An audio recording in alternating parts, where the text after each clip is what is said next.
Hey guys, it's Andrea with Remezcla. We're here at South by Southwest with Gabriel Garzón-Montano. We just caught his set last night at Iron Bear. He's got a few more shows to go, and we're catching up to hear about how his week is going so far. Is this your first South by Southwest? My very first. So how's the experience been so far?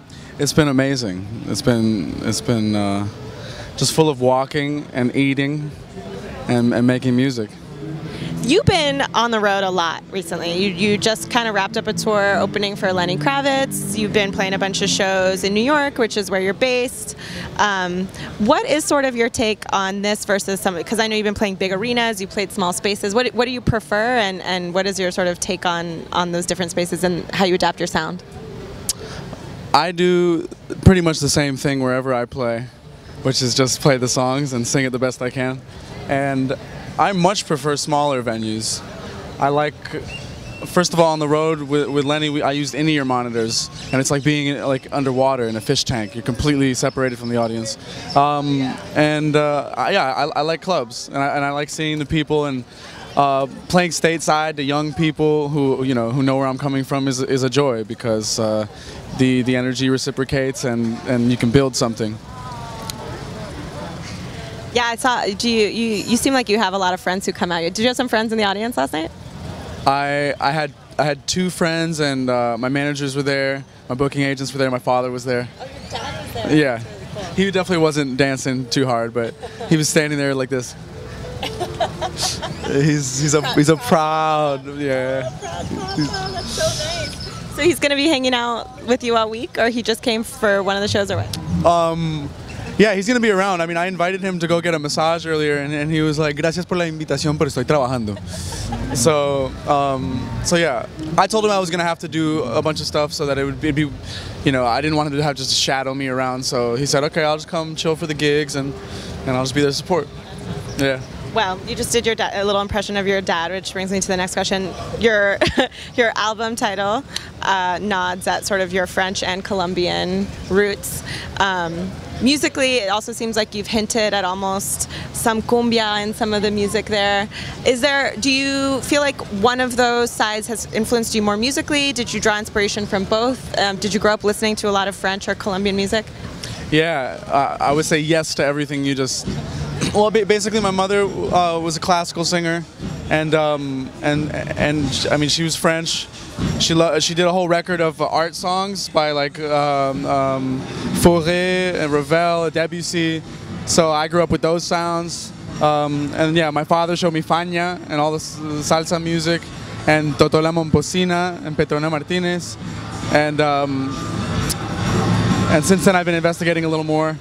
But I really stuck with those two. But anyway, yeah, I would say both sides have influenced me equally. You can't really hear too much. Actually, no. You hear the harmony from the French composers, and then in terms of some of the rhythms, you have little tumbaos and like just kind of like gong gong gong gong, little things that seem like Latin, but I don't really think about it.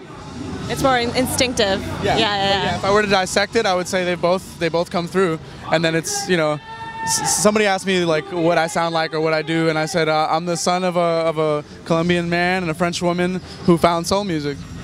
Yeah. That's really awesome. And you played all of the instruments on the record. What was your first instrument? Did you just start dabbling? Did you formally study all of these instruments? My first instrument when I was 6 years old was the violin, and I studied Suzuki method, which is no reading music, just the teacher will feed you a passage and you play it back, and you have the sheet music as a reference, so you can see the contour of the notes, and that's the part where it goes up or when it skips around. But you're never really taught to read music. You just kind of like learn it by memory, and then when you're at home, you know what part you're up to because you can see the drawing of it basically.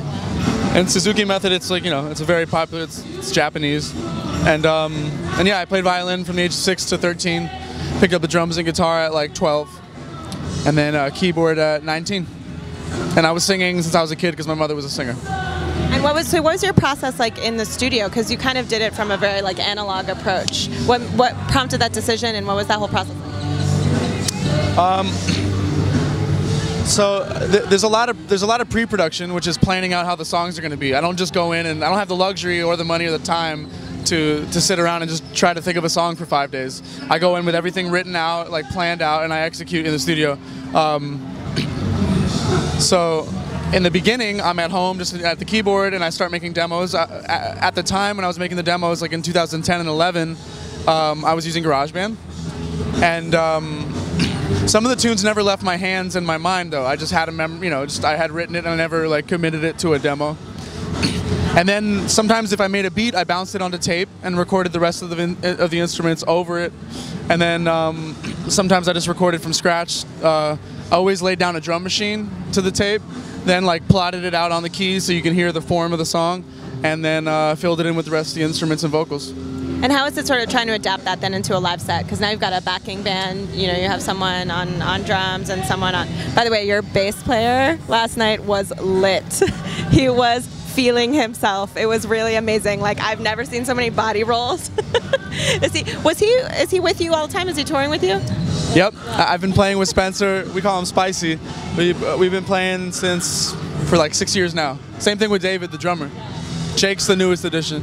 Amazing. But anyway, so how is it kind of adapting that into a live set and trying to figure out, put other people on something that you had constructed meticulously all on your own? Yeah. Well, the first time I played the music live, I was just playing the piano parts and singing. And then I added David on the drums. And at first it was all acoustic.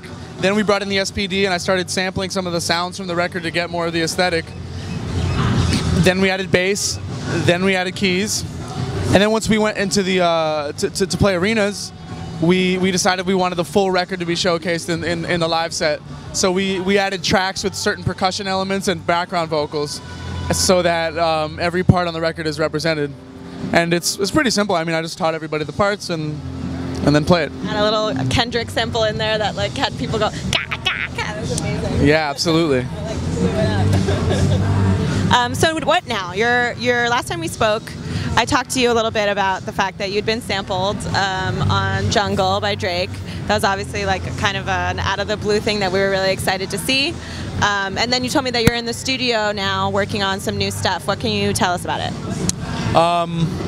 Yeah, by in the studio, it's my music room at home in Brooklyn, and yeah, I've been working on tunes for the last 2 years, and I'm a pretty slow and meticulous writer. It takes me a while to like really get convinced that I have something, and so I have maybe 9 songs for sure, and then maybe 5 loose ideas or just sections or vibes that I know I want to explore, that I'm just kind of like keep playing to see what I can keep sussing out of them, and I'm looking to go ahead and record like a single so I can put it out and just tie people over.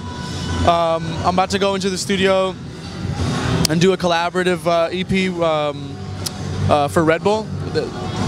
They're gonna help me realize my vision and pair me with an artist who has a higher profile than I do to get me out there. And you know who that person is right now? I don't know who it is. I submitted a short list of like my dream collaborators in hip hop and otherwise, and so that's gonna be next, then a single, and then my full length. Who are the dream collaborators? I asked for Wheezy, Freddie Gibbs, Madlib, Pearson Sound, Rivka Cohen, and I believe Hudson Mohawk, but I'm not. I don't know if I did. And Chester Watson. Yeah. I want to see you with Prince. I hear some Prince in it. It's like real funky in you, and it's like in the live sets especially. I'm like, oh, I hear it. Prince is my favorite person of all time. Right? That's why I like it. But I will never forget every day. I'm just scared to even approach that.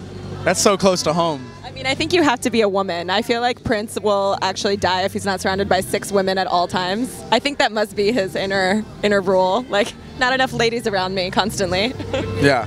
I mean, I'd love to get up with Prince, but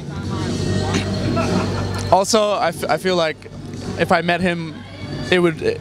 First of all, I need to be somebody who he's interested in meeting, or else there's no point. There's no sharing. There's just me like looking at him and him just being like, okay, I don't know you from, But he's like the most eclectic person. You never know. He could crop up. Like when he was on New Girl and out of the blue was like, I would like to be on New Girl. I'm a fan of the show. Who knew? Right. So Right. he's got an eye out there. Yeah. And he's savvy on the internet. So he could be bumping it. You're right about that. Awesome. Well, we're really excited.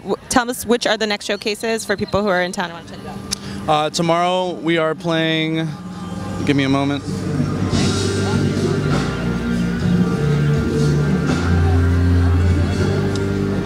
Tomorrow we're playing Chance the Rapper Presents at Austin Music Hall at 8:15, and then on Saturday we're going to be playing a Brooklyn Vegan event at 1:20 p.m.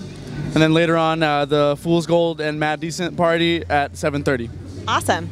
Well, you guys heard. Stay tuned for a new single dropping soon and a Red Bull collab EP. This is Gabriel Garzón-Montano, and thanks for stopping by. Check us out.